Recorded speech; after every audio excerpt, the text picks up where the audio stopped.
Assalamualaikum warahmatullahi wabarakatuh. Saya Oktaviani Ayu Lestari, NIM 1917401026. Di sini saya akan menjelaskan tentang konsep dasar supervisi, regulasi tentang supervisi, pendekatan serta teknik supervisi pendidikan.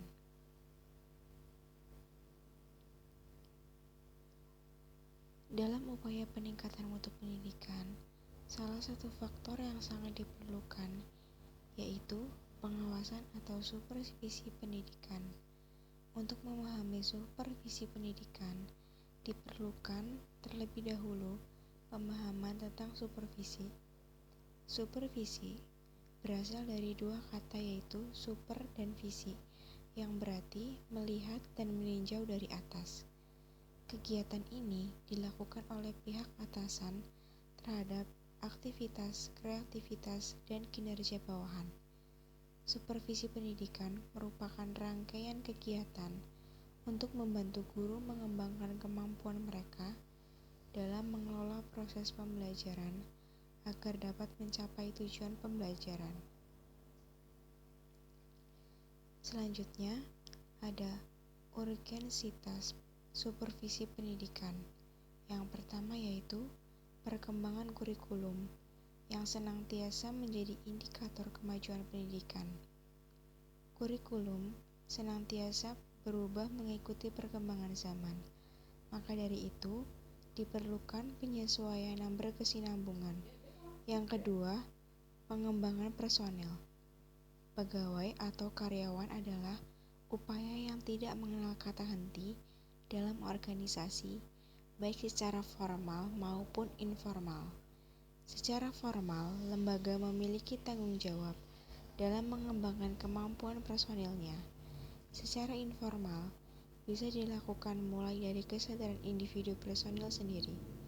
Selanjutnya, ada ruang lingkup supervisi pendidikan. Pertama, dalam bidang kurikulum. Kurikulum merupakan hal yang harus diantisipasi dan dipahami oleh berbagai pihak karena kurikulum sebagai rancangan pembelajaran yang memiliki kedudukan yang sangat strategis yang menentukan keberhasilan pembelajaran secara keseluruhan, baik proses maupun hasil. Yang kedua, dalam bidang kesiswaan. Supervisi dalam bidang kesiswaan bertujuan untuk mengatur berbagai kegiatan dalam bidang kesiswaan agar kegiatan pembelajaran di sekolah berjalan dengan lancar, tertib, serta mencapai tujuan pendidikan di sekolah. Yang ketiga, dalam bidang kepegawaian. Supervisi dalam dunia pendidikan di bidang kepegawaian lebih mengarah pada pembangunan pendidikan yang bermutu, membentuk sumber daya manusia yang handal, produktif, kreatif, dan berprestasi. Yang keempat, dalam bidang sarpras. Dalam bidang sarpras, yaitu meliputi seperti ruang gedung, laboratorium, lapangan olahraga, taman bunga, dan lainnya yang membuat suasana pembelajaran menjadi menyenangkan, sejuk, damai, dan penuh semangat. Yang kelima, dalam bidang keuangan. Dalam bidang pendanaan dan keuangan, pendidikan merupakan aktivitas yang utama yang harus dilakukan oleh mereka yang bertanggung jawab dalam bidang perolehan pendapatan, pemanfaatan, dan pertanggungjawaban dana. Yang keenam, supervisi dalam bidang humas. Supervisi dalam bidang humas dibutuhkan agar komunikasi antara sekolah dan masyarakat berjalan dengan lancar. Yang ketujuh, dalam bidang ketatausahaan. Dalam bidang ini menjadi salah satu faktor penting dalam pendidikan. Supervisi dalam bidang ketatausahaan dilakukan agar segala administrasi tersusun dengan rapi. Selanjutnya, tujuan supervisi pendidikan. Pertama, membantu guru untuk melihat tujuan pendidikan. Yang kedua, membantu guru dalam membimbing pengalaman pelajaran. Yang ketiga, membantu guru dalam penggunaan sumber belajar. Yang keempat, membantu guru dalam menggunakan metode pembelajaran. 5. Membantu dalam hal penilaian. Yang keenam, pembinaan profesionalisme guru. Yang ketujuh, membantu guru dalam pembagian waktu. Selanjutnya, perkembangan supervisi pendidikan di Indonesia. Semakin berkembangnya zaman, supervisi memanfaatkan teknologi digital sebagai terobosan terbaru untuk mempermudah dan efisiensi dalam melaksanakan supervisi. Model supervisi berbasis virtual sangat efektif dan efisien. Hal ini dikarenakan seorang supervisor dapat memantau aktivitas guru. Binaannya tidak harus di sekolah tanpa batasan waktu, tempat, dan jarak. Model ini dapat memberikan keluasan bagi guru untuk menyampaikan aspirasi atau masukan terkait dengan kualitas pembelajaran tanpa harus bertatap muka langsung secara langsung dengan seorang supervisor. Selanjutnya ada prinsip supervisi pendidikan. Pertama, supervisi pendidikan harus mampu menciptakan hubungan kemanusiaan yang harmonis, bersifat terbuka, setia kawanan dan informal antar pihak yang terkait dengan program supervisi pendidikan. 2. Supervisi harus dilaksanakan secara berkesinambungan karena supervisi menjadi salah satu fungsi dalam keseluruhan program sekolah. Yang ketiga, supervisi pendidikan harus demokratis, aktif, dan komparatif. Yang keempat, supervisi pendidikan harus konstruksif. Supervisi pendidikan dilaksanakan bukan untuk mencari-cari kesalahan guru. Dan yang kelima, supervisi pendidikan harus objektif. Yang selanjutnya tentang regulasi supervisi pendidikan. Pertama, ada kompetensi pengawasan supervisi pendidikan. Kompetensi supervisi kepala sekolah berdasarkan Permendiknas nomor 13 tahun 2007 meliputi tugas merencanakan program supervisi akademik dalam rangka profesionalitas guru, melaksanakan supervisi akademik terhadap guru dengan menggunakan pendekatan dan teknik supervisi yang tepat, serta menindaklanjuti supervisi akademik terhadap guru dalam rangka peningkatan profesionalisme guru.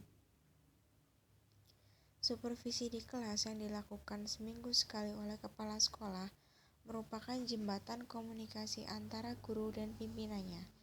Tugas pokok pengawas sekolah berdasarkan Peraturan Pemerintah RI Nomor 19 Tahun 2005 tentang Standar Nasional Pendidikan.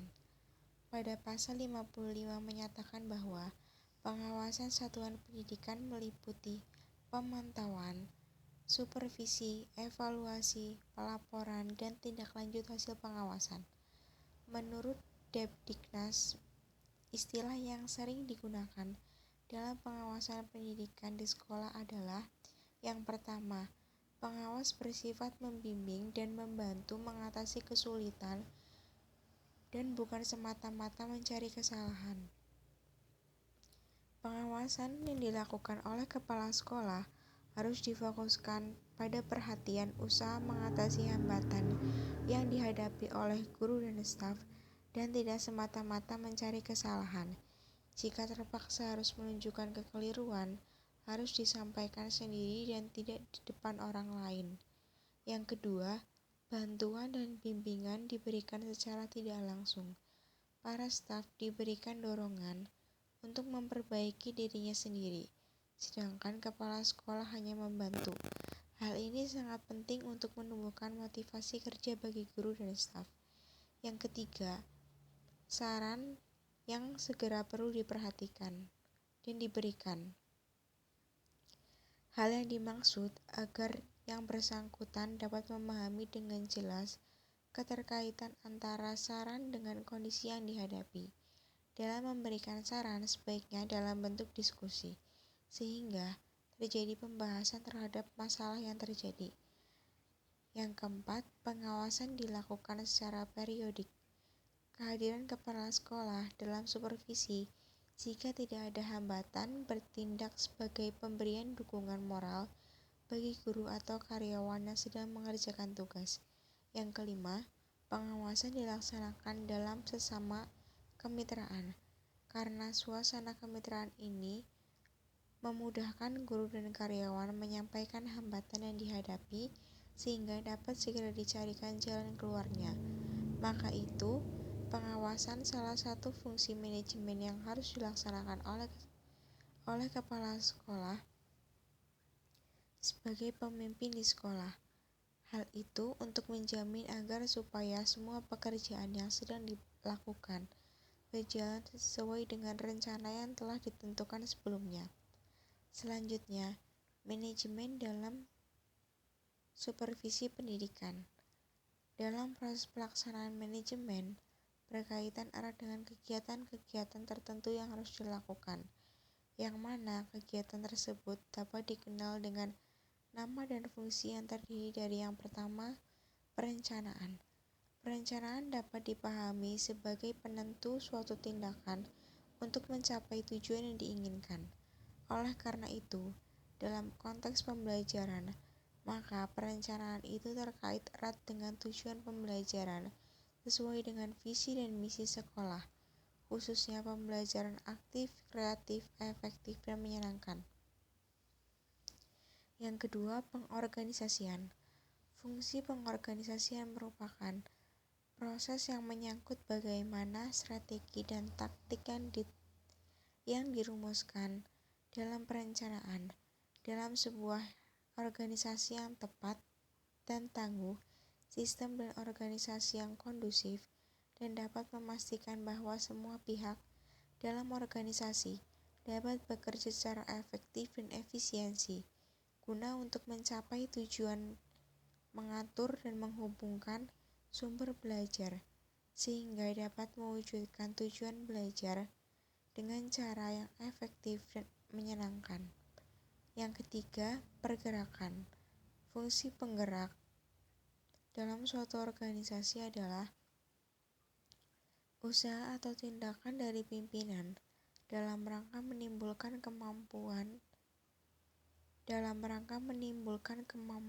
kemauan dan membuat bawahan tahu pekerjaan sehingga dengan sadar menjalankan tugas sesuai dengan rencana yang telah ditetapkan sebelumnya. Selanjutnya, evaluasi. Mengevaluasi dalam pembelajaran dapat dijadikan motivator dan menstimulasikan guru dan peserta didik sehingga dapat mewujudkan tujuan prestasi belajar yang baik. Selanjutnya, pengawasan. Pengawasan merupakan fungsi atau tugas dari pimpinan untuk melihat sejauh mana program atau rencana yang telah ditetapkan dilaksanakan dan mengambil sikap tegas dalam pelaksanaan program selanjutnya. Dari kelima fungsi tersebut, dijelaskan manajemen sebagai proses perencanaan, pengorganisasian, pergerakan, mengevaluasi, dan pengawasan. Hal tersebut menjadi upaya organisasi dengan segala aspeknya agar tujuan organisasi tercapai secara efektif dan efisien. Selanjutnya, teknik-teknik dalam proses supervisi pendidikan. Teknik supervisi pendidikan adalah alat yang digunakan oleh supervisor untuk mencapai tujuan supervisi itu sendiri, yang pada akhir dapat melakukan perbaikan pengajaran yang sesuai dengan situasi dan kondisi. Teknik yang pertama yaitu teknik individual dalam proses supervisi, merupakan teknik pelaksanaan supervisi yang digunakan supervisor kepada pribadi guru guna peningkatan kualitas pengajaran di sekolah. Teknik individual dalam pelaksanaan supervisi yang pertama yaitu teknik kunjungan kelas. Teknik kunjungan kelas adalah suatu teknik kunjungan yang dilakukan supervisor ke dalam sebuah kelas, baik kegiatan yang sedang berlangsung untuk melihat atau mengamati guru yang sedang belajar, atau sedang tidak ada guru yang sedang berisi siswa, tetapi tidak ada guru yang mengajar.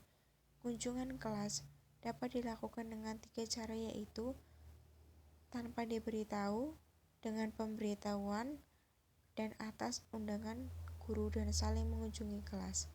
Yang kedua, teknik observasi kelas.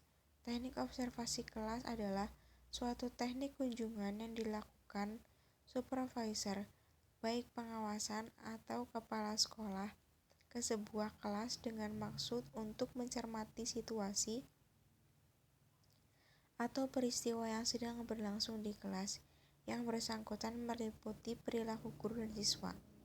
Yang ketiga, percakapan pribadi.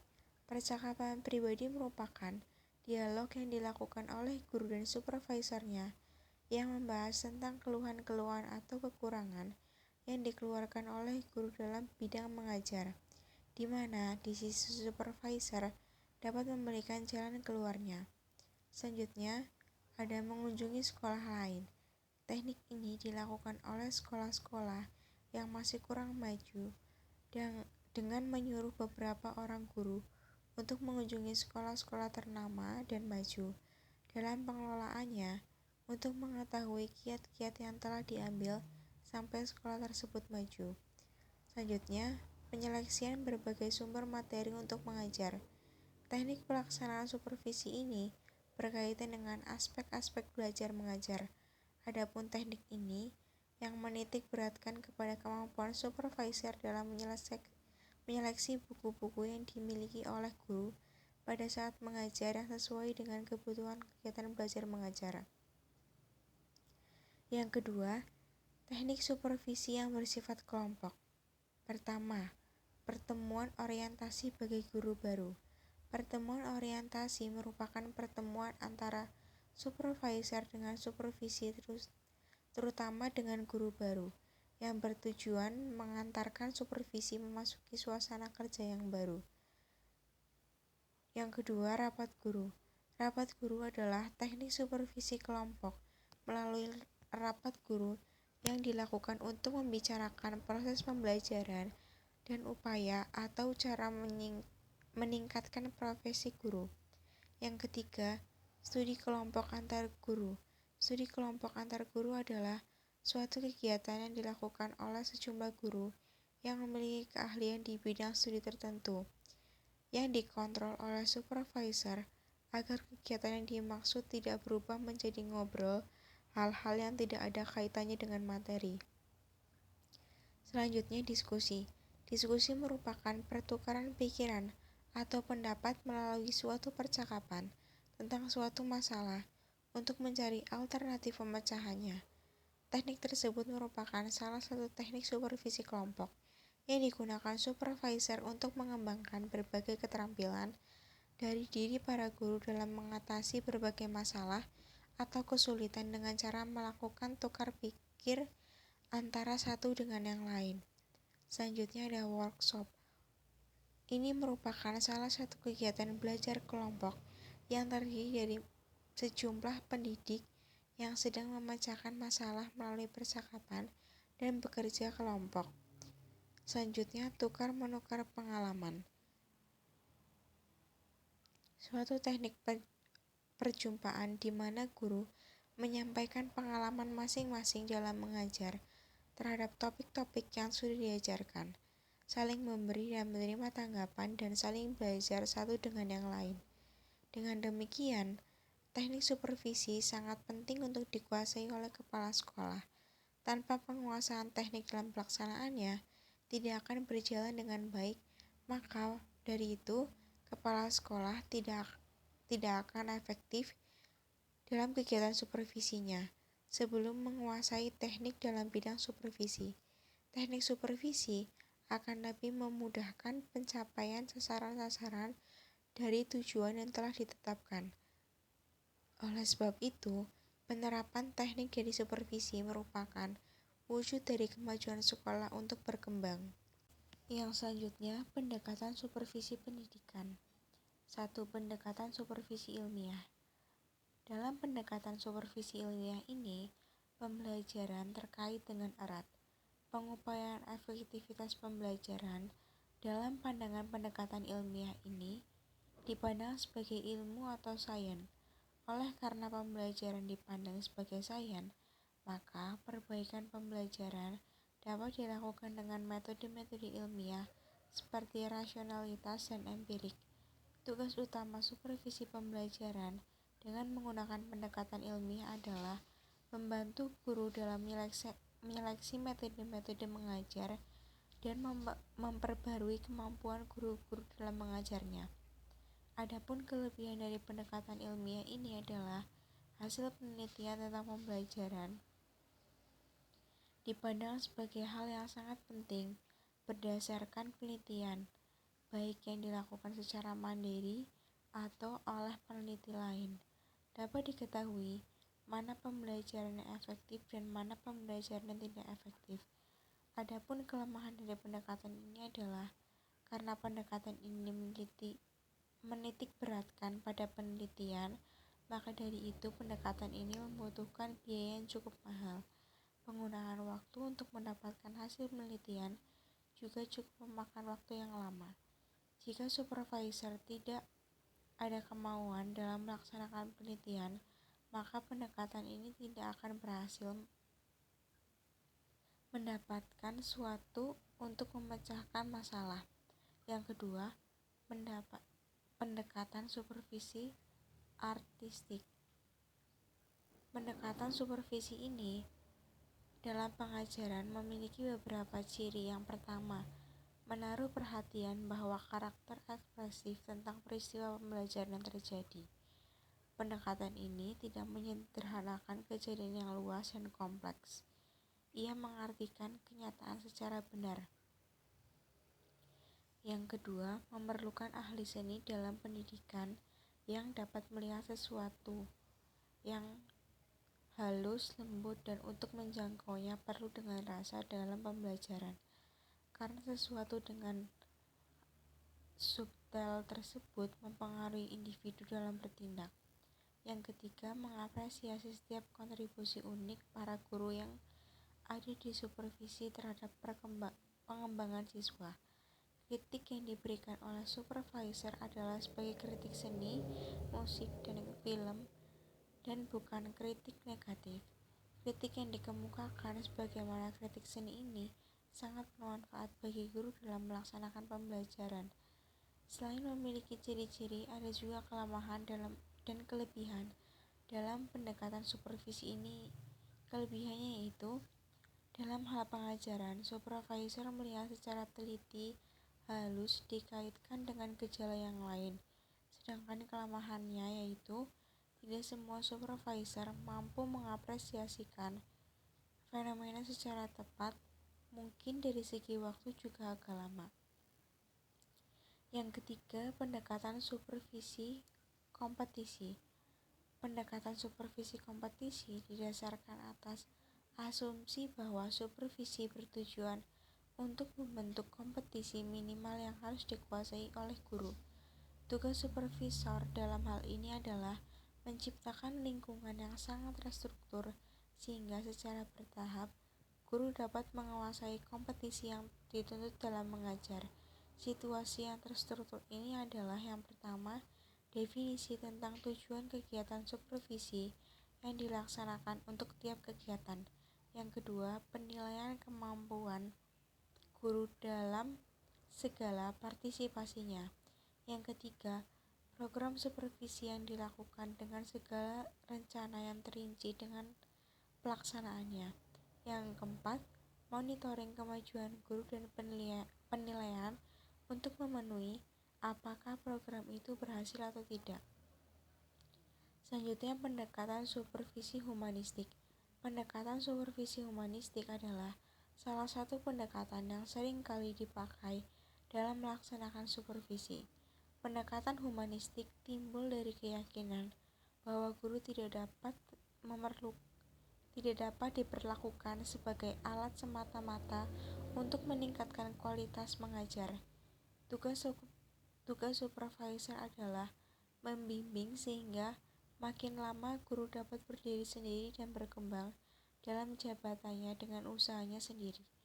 Ada 5 tahapan supervisi antara lain yaitu, yang pertama, pembicaraan awal, yang kedua, observasi, 3. Analisis. Yang keempat, pembicaraan akhir, dan yang terakhir yaitu laporan. Pendekatan humanistik timbul dari keyakinan bahwa guru tidak dapat diperlakukan sebagai alat semata-mata untuk meningkatkan kualitas belajar mengajar.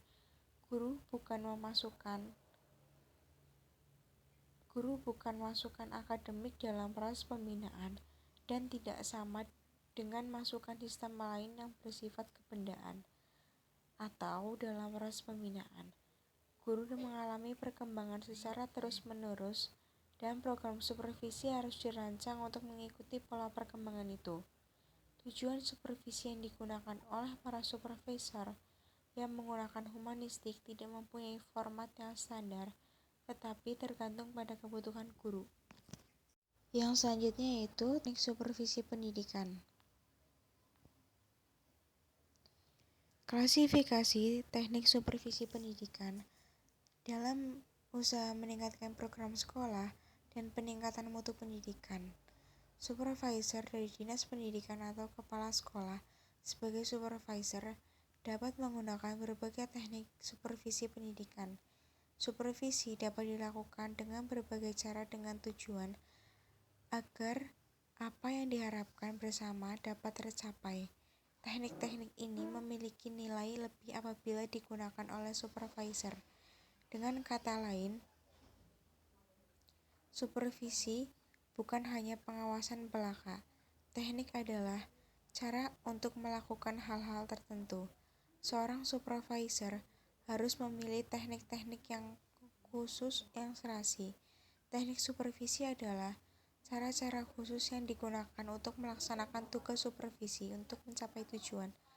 Dalam supervisi akademik, supervisor menggunakan teknik-teknik tertentu untuk membantu pendidik mengatasi kesulitannya dalam melaksanakan kegiatan mengajar, seperti penyampaian materi pengajaran, penentuan bahan ajar, penggunaan metode mengajar, penggunaan model, penggunaan alat peraga dan media pendidikan, penggunaan sumber belajar, komunikasi pembelajaran, penggunaan alat-alat praktikum di laboratorium, dan kegiatan lainnya yang berkegiatan dengan implementasi pengajaran untuk membantu pendidik mengatasi kesulitannya dalam menyusun dokumen pembelajaran dan saat implementasi pembelajaran, maka supervisor membutuhkan teknik-teknik supervisi yang sesuai dan tepat dalam memecah kelahnya.